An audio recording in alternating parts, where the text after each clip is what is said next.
পীরের নিকট বায়াত হওয়ার বিধান। মানুষকে সৎপথে পরিচালনা করার জন্য এবং আল্লাহ পাকের নৈকট্য তথা সান্নিধ্য পাওয়ার জন্য প্রত্যেক যুগেই আল্লাহ তাআলা হাদি বা পথপ্রদর্শক প্রেরণ করেছেন।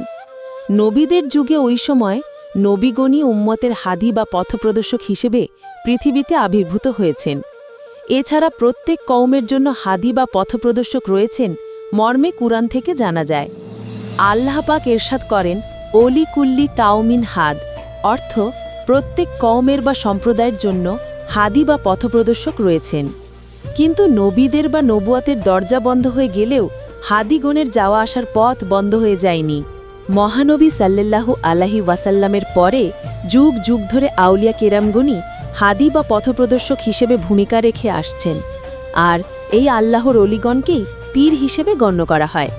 পীর ফার্সি শব্দ, শব্দগতভাবে এর অর্থ হল জ্ঞানবৃদ্ধ।